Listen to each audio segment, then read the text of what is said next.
ምርጫ 2018 የኛ ድምጽ ቀጥሏል። ኢቢኤስ ቴሌቪዥን ለሰባተኛው ሀገራዊ ምርጫ 5 ወሳኝ ጥያቄዎች 25 ደቂቃዎች በመስጠት የፓርቲዎችን አቋምና ፖሊሲ እንዲያቀርቡ እያደረገ ነው። ዛሬ በስቱዲዮአችን የህዳሴ ፓርቲ እናስተናግዳለን። ምርጫው ፍጹም ሰላማዊ በሆነ መንገድ መጠናቀቅ አለበት ብለን ስለምናስብ ለዛ የሚሆን አሰላለፍ ነድፈን ነው እየተንቀሳቀሰን የምንገኘው። ጠቅላላ ጉባኤ በማድረግ ፓርቲያችን ወደ ሀገር አቀፍ ፓርቲ አሸጋግረናል። ፓርቲው ለኢትዮጵያ ሁለንተናዊ እድገትና ለዲሞክራሲ ስርዓት ግንባታ ምን የተለየ አማራጭ ይዟል? እውነት ለመናገር ፈጣሪ ማግዞን ጠብቆ ነው እንጂ እስካሁን በመጣንበት ሂደት ውስጥ ኢትዮጵያ ከ6 እና ከ7 በላይ ሀገር የምትሆንበት እድል ነበር። ብሔር ብሔረሰቦች ሲባል ግን ለሆኑ ክልሎች ብሔር ብሔረሰቦች ለሆኑ ክልሎች ዜጎች ብሎ የሚሰጥበት ሁኔታ ይሄ በራሱ የተንጣረሰና አገርን ለብጥብጥና ለውከት የሚያደርግ ነው ብለን እኛ የኢኮኖሚ ስርዓቱ ከፖለቲካ ወጣ ባለ መንገድ በራሱ መመራት አለበት የሚል ጽኑ አቋም አለን። ቢቻል ያለ ምንም ደም መፋሰስ በሰላማዊ መንገድ ኢትዮጵያ ወደ ተፈጥሯ ወደ ሆነው ባህር በር መሄድ አለባት የኛ ነው የሚል ጽኑ አቋም አለ። ምክትል ሊቀመንበሩ ኢንጂነር ሱራፌል እሸቱ ለኢቢኤስ 5 ወሳኝ ጥያቄዎች የሚሰጡት ምላሽ አሁን ይጀምራል።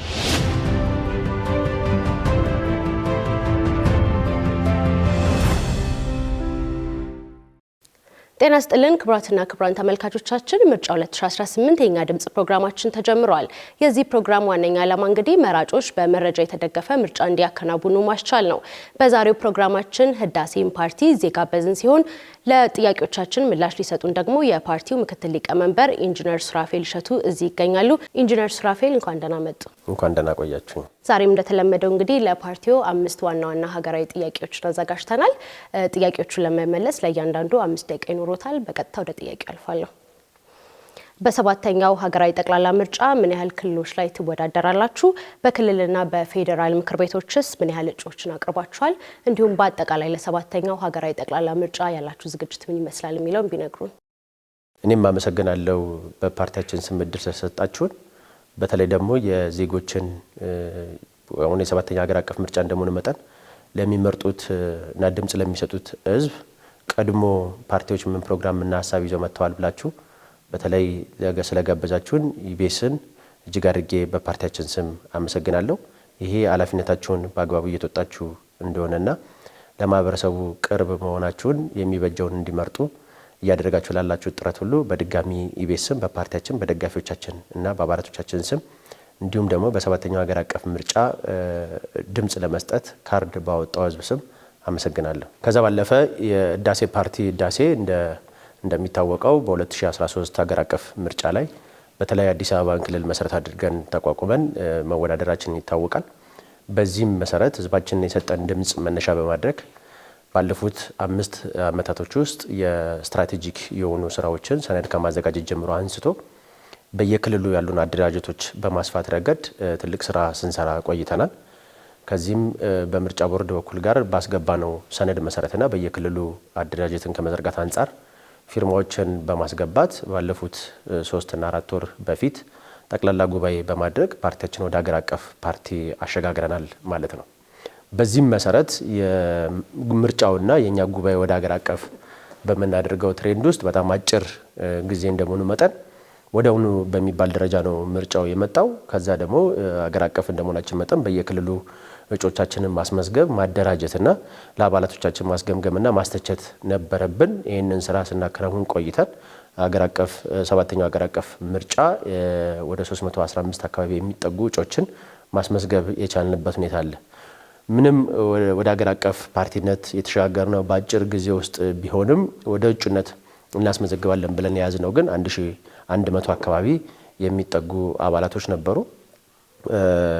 በእኛ ጋር በነበረን የአደረጃጀትና የስትራቴጂክ ስራዎች ሌት ከመሆናቸው ጋር ተያይዞ አዲስ ቴክኖሎጂ እንደመሆኑ መጠን ለዛ የሚያስፈልግ አደረጃጀት ባለመዘርጋታችን የውስንነት አጋጥሞን ወደ 315 እጩዎች ማስመዝገብ የቻልንበታል። ይሄም ለፌዴራል ህዝብ ተወካዮች ወደ 55 የሚጠጋ በየክልሉ ደግሞ ላሉ ደግሞ ወደ 300 አካባቢ ወደ 270 አካባቢ የሚጠጉ እጩዎችን አስመዝግበናል። ከዛም መነሻ ስናደርግ በተለይ ደግሞ በአፋርና ሶማሌ ክልል ውጪ ባሉት ክልሎች በጠቅላላ እጩዎቻችንን አስመዝግበን አደረጃጀቶችን ዘርግተን ነው ወደ ምርጫ እየገባን ያለነው። ከዚህ አንጻር ፕሮግራም ከማዘጋጀታችን ጀምሮ አንስቶ ከፕሮግራሙ ደግሞ ለ2017 የሚሆን ማኒፌስቶ በማውጣት እንቅስቃሴ አድርገን ለአባላቶቻችን ለአመራሮቻችን እንዲሁም ደግሞ በየክልሉ ለሚገኙ አደራጆቶች ስልጠና ሰጥተን ምርጫው ፍጹም ሰላማዊ በሆነ መንገድ መጠናቀቅ አለበት ብለን ስለምናስብ ለዛ የሚሆን አሰላለፍ ነድፈን ነው እየተንቀሳቀሰን የምንገኘው። እንደምታውቂው በእኛ ሀገር የፖለቲካ ስርዓት ውስጥ በተለይ ፖለቲከኞች ካልሰደቡ ወይ ካልተቹ ፖለቲከኞች የማይባሉበት ሁኔታ ነው ያለው። ከ60ው ዘመን ወጣ ባለ መንገድ አዲስ የፖለቲካ እሳቤና አስተላለፍ ይዘን ነው የመጣ ነው። ይሄ ምንድነው? ህዳሴ ፓርቲ ህዳሴ በብሔር ወይም ደግሞ በጎጥ ወይም ደግሞ በሃይማኖት ውስጥ መሰረት አድርጎ የመጣ ሳይሆን ዜጋን መሰረት ያደረገ ፕሮግራም ይዘን በዜጎች ቅቡልነት አግኝተን ህገ መንግስታዊ ስርዓቱን ተጠብቀን ስልጣን መያዝና ሀገረ መንግስት መገንባት አለብን የሚል ጽኑ አቋም ይዘን እንደመጣ መሰረት ሰላማዊ የፖለቲካ አውድ መፍጠር አለበት ብለን ከምናምን ፓርቲዎች ተርታዎች ነን። ለዛ የሚያስችል አስቻይ ሁኔታዎች አሁን ባሉት ሁኔታ እድሉን ባገኘንበት አጋጣሚ ሁሉ ምርጫው ላይ የቅድመ ዝግጅት ስራዎቻችንን ጠንቅቀን ጨርሰን ወደ ምርጫ ቅስቀሳን ስራዎች ገብተናል ማለት ነው። በሚዲያዎቻችንም እስካሁን በነበሩን ክርክሮችም እድል ባገኘንባቸው ውስጥ ለዚህ አስቻይ ሁኔታ ህግን ደንብን መሰረት አድርገን እየተሳተፍን ነው የምንገኘው ማለት ነው። በአጠቃላይ ግን በዚህ ሂደት ውስጥ እስካሁን በእጩ ደረጃ ባቀረብናቸው ሁኔታዎች ውስጥ የአካል ጉዳተኝነት፣ የሴቶች ስብጥሩን በጠበቀ መንገድ የሁሉንም ዜጎች መብት ሊያከብር የሚችልም ህብረ ብሔራዊነት አንድነትን ባስጠበቀ መልኩ ነው ዝግጅት አጠናቀን ወደ ምርጫው ሂደት እየገባን የምንገኘውና ጥሩ ይሆናል የሚል ግንዛቤ አለን። መልካም እንግዲህ ወደ ሁለተኛው ጥያቄ አልፋለሁ። እንደ ፓርቲ ኢትዮጵያ ህጋዊና ታሪካዊ የባህር በር የባለቤትነት መብት አላት ብላችሁ ታምናላችሁ? ካመናችሁስ ወደ ስልጣን ከመጣችሁ በኋላ ይህንን መብት ለማረጋገጥ ምን አይነት ስራዎችን ትሰራላችሁ? መልካም እንግዲህ ባለፈው የ2013 ምርጫ ላይ ፍትሃዊ ባልሆነ መንገድ ነው ኢትዮጵያ የባህር በር ያጣችው የሚል ጽኑ አቋም አለ። ይሄ ባለፈውም በነበረ ምርጫ ላይ በፕሮግራማችን አስገብተን እኛን እንደውም ጥያቄውን ያነሳ ነው ማለት የምንችልበት ደረጃ ላይ መድረስ እንችላለን። እንግዲህ የባህር በር ያጣንበት መንገድ አንቺም እንደምታውቂው እኛም የምናውቀው በተለይ የኢትዮጵያነት የሚመስል መንግስት ባልነበረበት ሁኔታ ላይ ነው ያጣ ነው ማለት ነው። አንደኛ የህዝብ ቅቡልነት ባላገኘበት ወይም ደግሞ ሁሉም ሰው መንግስት ባልመሰረተበት ሁኔታ ውስጥ በጫካ ውስጥ የተደረገ ቃል የተገባውን በፓርላማ በሽፋን በመስጠት ባህር በር እንድናጣ ጭምር የተደረገበት አሻጥር የተሞላበት የባህር በር ያጣንበት ሁኔታ ነው የምናየው። በዚህ ሂደት ውስጥ የባህር በር ልናጣ የቻልንበት መንገዶች እንዴት ናቸው የሚል እንደ ፓርቲ መገምገምና አሁን ደግሞ በተለይ በመንግስት በኩል ጋር ፓርቲዎች ስናነሳ የነበረውን ጥያቄ መነሻ በማድረግም መንግስትም የህዝብ ጥያቄ አድርጎ በሰላማዊ መንገድ የባህር በር ማግኘት አለብን የሚለውን እንቅስቃሴ የኛ ፓርቲ በጽኑ አቋም ይደግፋል። ይሄም ያጣንበት መንገድ ስህተት ነውና ህጋዊ መብታችን ወደ መመለስና ወደ ባለቤትነት ማረጋገጥ መሄድ አለበት በምንለው ሂደት ውስጥ ታሪክ ራሱን ስህተት የሰራውን በደል ከ1901 ጀምሮ አንስቶ እስከ 1909 ድረስ የነበሩ ስምምነቶቻችን ኢትዮጵያ የባህር በር ባለቤት እንደነበረችና በተደረገው ውልና ስምምነት መሰረትም ደግሞ ያኔ ባይል በተለይ በጣሊያን መንግስት ባይል ጫና እንደተፈጥሮበት ወደብ ያጣንበት ጊዜ ነበር ማለት ነው። በተመሳሳይ የገባናቸው ውልና ስምምነቶችም ከ1926 አንስቶ እስከ 1932 ጀምሮ በነበረው እንቅስቃሴ ጣሊያን ከባህር በር ወደዚህ ያለውን መምጣት እንደሌለበት ከወንዝ ወደዛ ያለውን ደግሞ ማስተዳደር እንዳለበት በተገባው ቃል መሰረት ያንን ጥሶ መጥቶ ድጋሚ እስከ አዲስ አበባ ድረስ ወረራ የተካሄደበት ሁኔታ ነበር። ይሄ ማለት በዓለም አቀፍ ሕግም ሆነ በአገር አቀፍም ደረጃ ላይ የመጀመሪያ የተፈረሙ ውሎች እንደተጣሱ የሚያሳዩ መረጃዎች ያሳያሉ። ጥሶ መጥቶ ወረራ ተፈጽሞ ባለበት ሁኔታ በተመሳሳይ ደግሞ 1951 ላይ ከዛ በኋላ እስከ 1962 አካባቢ ላይ በወቅቱ የነበሩ መሪዎች ባነሱት ጥያቄ መሰረት የባለቤትነት መብታቸው ተመልሶላቸው እንዲያስተዳድሩም ጭምር እድል የተሰጠበት አግባብ ነበር። ከዛም ሰዓት ጀምሮ ስናየው ከንጉሱ ስርዓት አንስቶ እስከ ደርግ ስርዓት ድረስ ውስጥ በፈተና ውስጥም ቢሆን ግን በኢትዮጵያ ግዛት ውስጥ ሆኖ የሚተዳደር ባህር እንደመሆኑ መጠን ያው በጣም በሚያሳዝን ሁኔታ በጣም አፋኝ የነበረው ስርዓት ለረጅም ጊዜ ህዝብን በብሔር ብሔረሰቦችና በተለያዩ አደረጃጀቶች ከፋፍሎ ያልተፈለገ የኢትዮጵያን ዋጋ ሲያስከፍል የነበረው ስርዓት ደግሞ ቀጥታ ወደ መንግስት በመጣበት በማግስቱ ይህንን ውሳኔ በመወሰን የባህር በር ያጣንበት ሂደት አለ ማለት ነው። ይሄ የቤተሰብ የቃል ስምምነትን ውል ባከበረ መንግስት ህጋዊ ባስመሰለ መልኩ ደግሞ የባለቤትነትን ማረጋገጫ ያጣንበታል። ይሄ በጣም የታሪክ ስብራትና በዘመናችን ኢትዮጵያ 135 ሚሊዮን ህዝብ ይዛ በር የሌለባት ሀገር ሆና የተቀመጠችበት ሁኔታ ለአንድና ለመጨረሻ ጊዜ መመለስ አለበት የሚል አዝማሚያና አቋም ይዘን ነው የምንንቀሳቀሰው። ከዚህ አንፃር ትልቅ ያማረና ግዙፍ የሚባል ቤት በቆንጆ ስትራክቸር ላይ የተገነባ ቤት በር ካሌለው የሱ ቤት ማማር የሚባለው ወይም ደግሞ አገልግሎት መስጠቱ ያሳስባል ማለት ነው።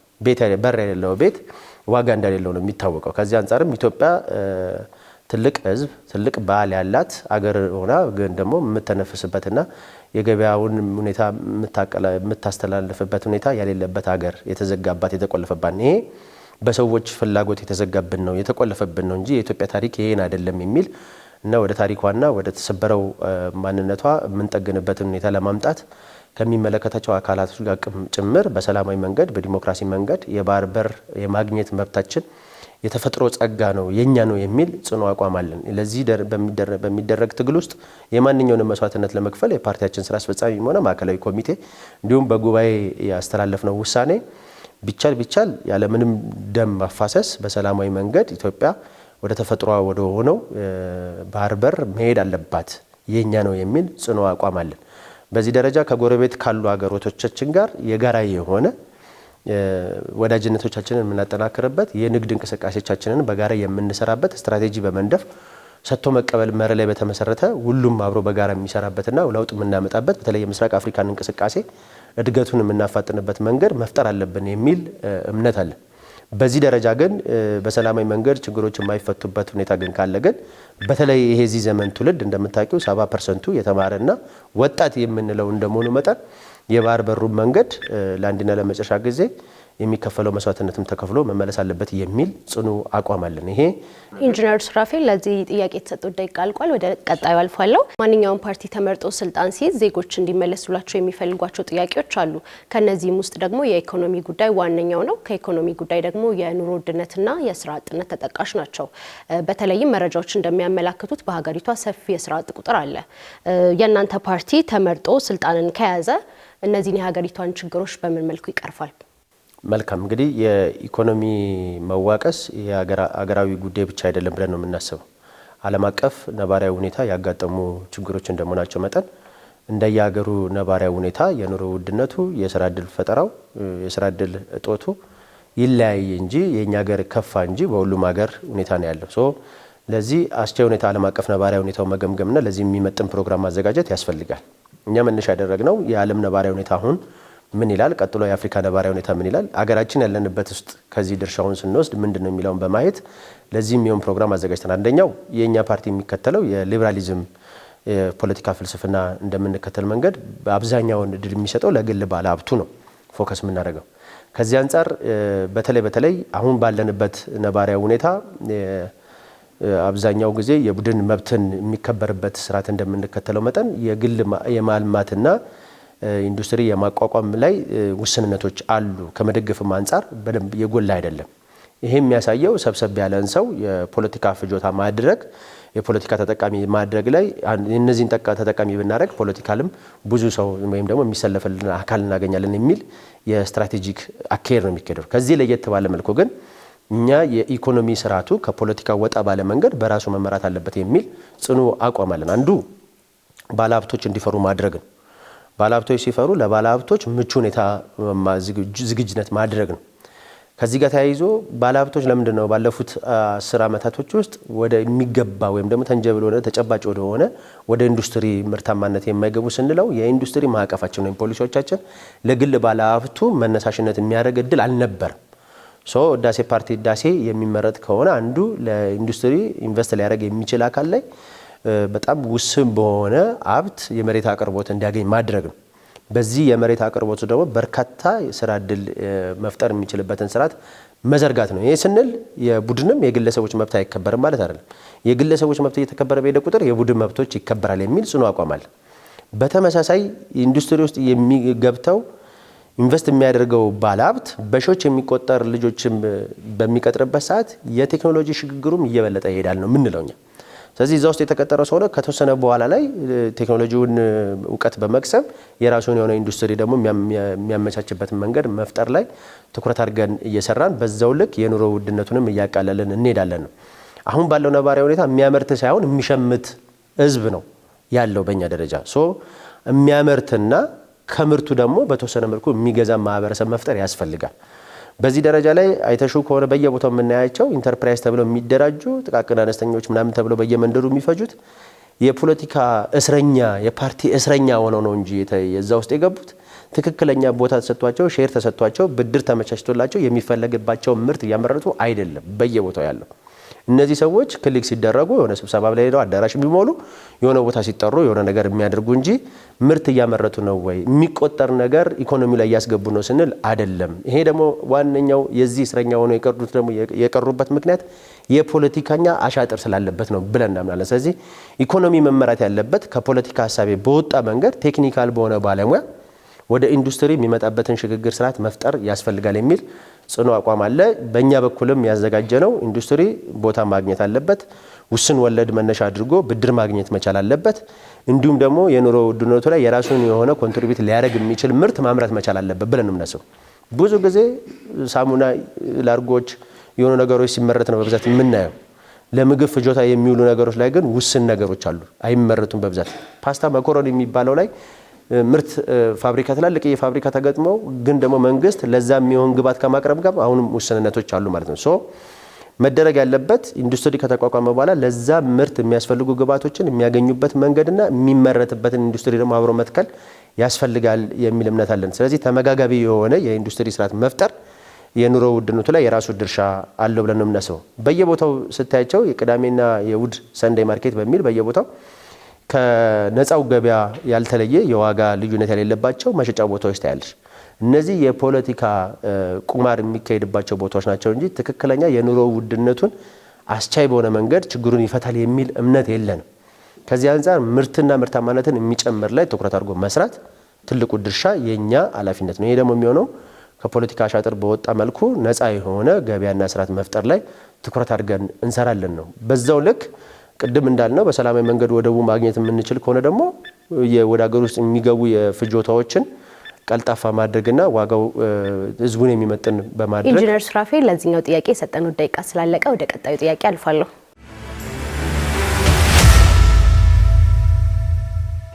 ለምን እንጠይቃችኋለን? የእርስዎ ድምፅ ዋጋ የሚኖረው በመረጃ ላይ ተመስርተው ሲወስኑ ብቻ ነው። የእኛ ድምፅ መድረክ ለሁሉም ተፎካካሪዎች እኩል እድል፣ ለመራጩ ህዝብ ደግሞ ግልጽ መረጃን ይሰጣል። ሀገር የሁላችንም ነች፣ ምርጫውም የሁላችንም ነው። ይከታተሉ፣ ይረዱ፣ ከዚያም ይምረጡ። ምርጫ 2018 የእኛ ድምፅ ይቀጥላል።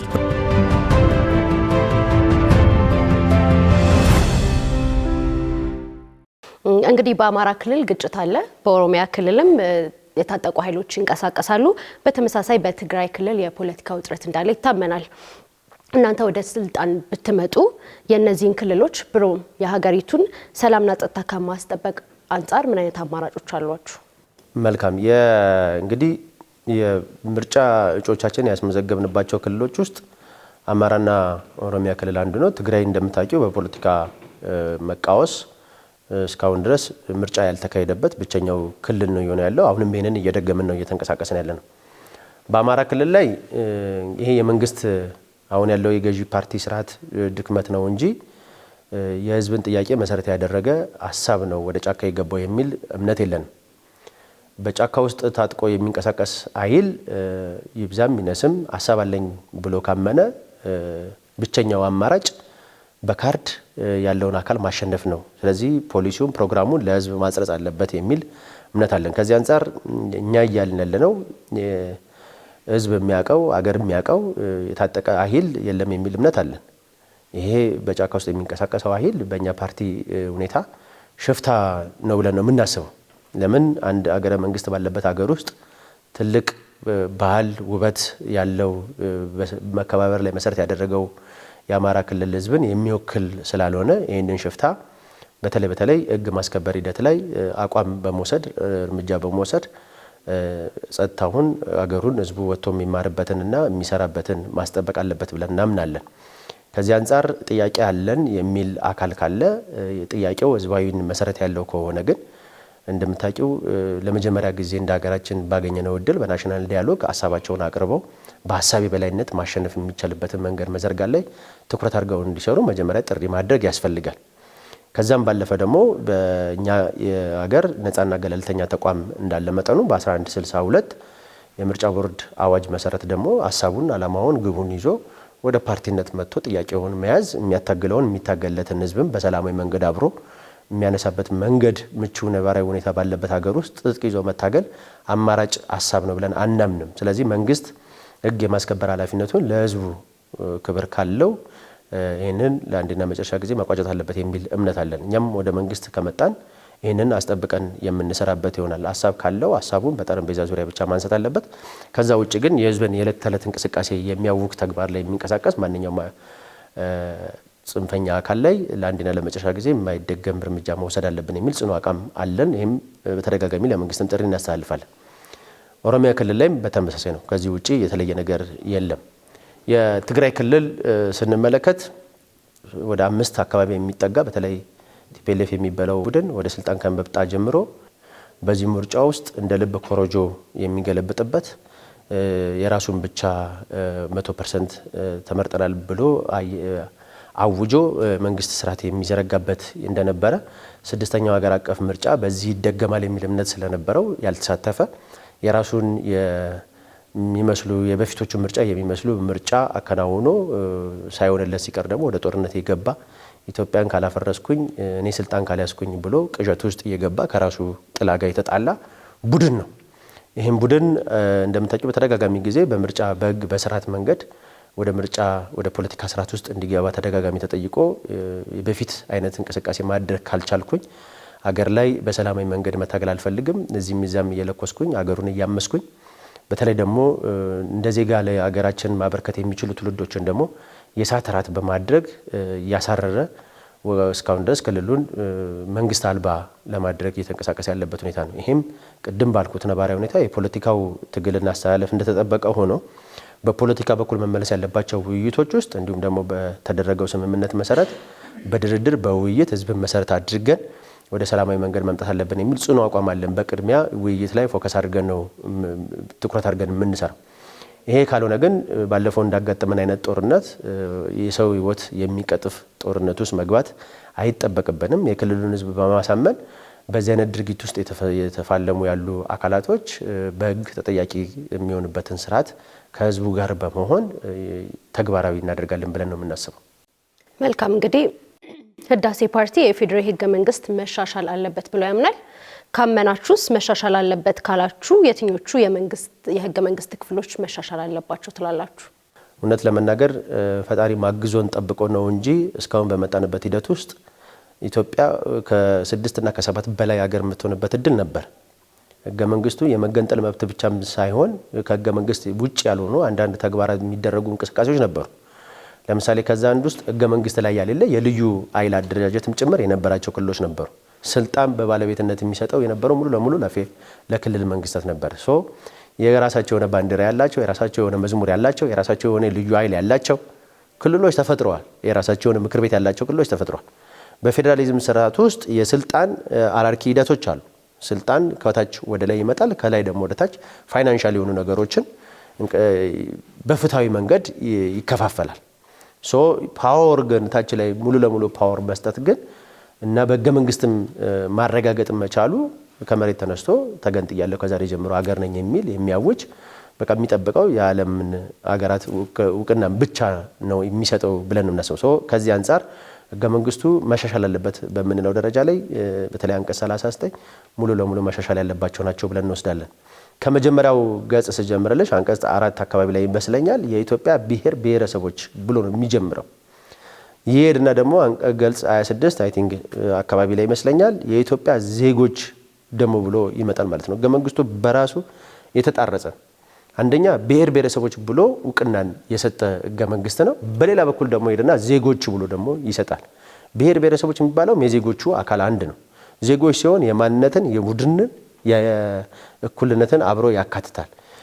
ብሔር ብሔረሰቦች ሲባል ግን ለሆኑ ክልሎች ብሔር ብሔረሰቦች ለሆኑ ክልሎች ዜጎች ብሎ የሚሰጥበት ሁኔታ ይሄ በራሱ የተንጣረሰና አገርን ለብጥብጥና ለውከት የሚያደርግ ነው ብለን ይሄንን ኦን ተብሎ ነው ህገ መንግስቱ ሲሰራ ኦን ተብሎ አብዛኛው ክልሎች ወደ ብጥብጥ ውስጥ ሊያስገባ የሚችል እንቅስቃሴ ውስጥ ያስገባል። ይሄ እኛ መምራት ከቻለን እኛ እስከመራን ድረስ በዚህ ማቀፍ ውስጥ እናስቀጥላለን። እኛ ካልመራን ግን አገሮች የሚበጠበጡበት ሁኔታ እንፈጥራለን ብሎ ያስባል ማለት ነው። በዛው ልክ የማንነት የሆኑትን የሚጨፈልቅ ህገ መንግስት ነው ይሄ ህገ መንግስት። አንደኛው ደቡብን ስትመለከቺ የደቡብ ብሔር ብሔረሰቦች ይላል ህገ መንግስት ላይ የሚያስቀምጠውም እኛ ብሔር ብሔረሰቦች ብሎ ያስቀምጣል። ለሚፈልገው ክልል የብሔር ብሔረሰቦችን መብት ይሰጣል፣ ለሚፈልገው ክልል ደግሞ የብሔርን ሁኔታ ይሰጣል ማለት። ይሄ ማለት የብሔር አይነት ክልል ተብሎ የተደራጀበት ክልል ላይ የብሔር ውስጡ ያሉትን ብሔር ብሔረሰቦችን ምን ያደርጋል ማለት ነው? ይጨፈልቃል ማለት ነው። የነሱን መብት የማያዳምጥ ህገ መንግስት ነው ያለበት ማለት ነው። በዛው ልክ የስልጣን የባለቤትነትንም ጭምር ለአምታቶ ለምክር ቤቱ ለፌዴሬሽን ምክር ቤት የሚሰጥበት ሁኔታዎችም ያሉበት ህገ መንግስት በመሆኑ አንቀጾቹ በደንብ አድርገው ተወያይተውበት መቀየር አለባቸው የሚል ጽኑ አቋም አለን። ከዛም አልፎ ይሄ ህገ መንግስት አሁን ባለው ጄኔሬሽን የሚመስል ህገ መንግስት አይደለም ብለን ነው የምናምነው። ለምን ብቲ አብዛኛው ሰው ህገ መንግስቱ 1987 ላይ የጸደቀ እንደሆነ መጠን አሁን 70% የሚጠጋው ወጣት ነው። ይሄ ወጣት ያለው ደግሞ በእድሜ ስንከፋፍለው ከ30 ዓመት አካባቢ የማይጠጋ ወጣት ያለበት አገር ነው ማለት ነው። ይህንን ጄኔሬሽን አሁን የመጣውን ዓለም አቀፍ ነባራዊ ሁኔታውን አሁን ያለውን እድሜ አሁን ያለው የወጣትነትን ጉልበት መነሻ አድርጎ እሱን ሊመጥን የሚችል ዜጋን ሊያከብር የሚችል ህገ መንግስት መፈጠር መቻል አለበት። በዚህ ህገ መንግስት ውስጥ የብሔር ብሔረሰቦች እያለን መብት ብቻ የምንሰጣቸው ሳይሆን የዜጎችንም ጭምር መብት የምንሰጥበት የቡድንና የግለሰብን መብት ያምታታ ህገ መንግስት እንደመሆኑ መጠን በዛው ልክ ግን የግለሰቦችን የዜጎቻችንን መብት ባለቤትነት የራስ ባለቤትነትን የሚሰጥ ህገ መንግስታዊ ህገ መንግስት እንቀርጻለን ብለን ነው የምናስበው። የግለሰቦችና የዜጎችን መብት የሚያከብር ህገ መንግስት በፈጠረን ቁጥር የአንድነትን የኢትዮጵያነትን መልክ እየቀየርን እንሄዳለን። በዛ ውስጥ ብሔር ሳይሆን ማንነትን መሰረት ያደረገ ህገ መንግስት ሲሆን የምንሻገርበትና ረጅም ዓመት የምንቀጥልበት ህገ መንግስት ነው የሚሆነው ብዬ ነው የማስበው። እሺ፣ ጥያቄን ጨርሻለሁ። የሚያስተላልፉት መልእክት ካለ እድሉ ልስጦት።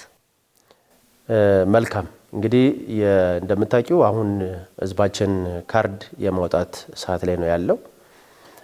ፓርቲዎች ደግሞ በምርጫ ቦርድም እንዲሁም ደግሞ በሚዲያዎች ፍላጎት መነሻ በማድረግ ፕሮግራማቸውን ሀሳባቸውን ለህዝብ እያስተዋወቁ ነው የሚገኙበት ሰዓት እንደሆነ መጠን ዜጎቻችን ይበጀናል፣ ቀጣይ የተሻለ ፕሮግራም ሀሳብ አለው ብለው ያመኑበትን እንዲመርጡ ዜጎች ካርድ እንዲያወጡ ጥሪ ያስተላልፋለሁ። ይሄ ማለት ዜጎች ካርድ የማውጣት የዘመናዊነት መገለጫ ነው። ባልተፈለገ ሰው ከመመራት ይልቅ በፈለጉት ሰው ለመመራት እድል የሚሰጥ እንደሆነ መጠን በዚሁ አጋጣሚ የኢትዮጵያ ዜጎች ማህበረሰቦች በነቂስ ወጥተው ካርድ በማውጣት የዜግነት ኃላፊነታቸውን በአግባቡ እንዲወጡና ይበጀናል፣ በተለይ ደግሞ አገራችንን የኢኮኖሚ የእድገት እና የዓለም አቀፍ ቅቡልነቱን ሊያረጋግጥ የሚችሉ ፕሮግራምን ይዞ የመጡ ፓርቲዎችን እንዲመርጡ ከወዲሁ ካርድ እንዲይዙና የዜግነት ኃላፊነታቸውን እንዲወጡ ለማሳሰብ እወዳለሁ። ኢንጂነር ሱራፌል እሸቱ የህዳሴ ፓርቲ ምክትል ሊቀመንበር ስለሰጡን ሰፊ ማብራሪያ እናመሰግናለን። እኔም እጅግ አድርጌ አመሰግናለሁ። ክቡራትና ክቡራን ተመልካቾቻችን ከህዳሴ ፓርቲ ጋር የነበረን ቆይታ ይህንን ይመስል ነበር። በሌላ ፕሮግራማችን ከሌላ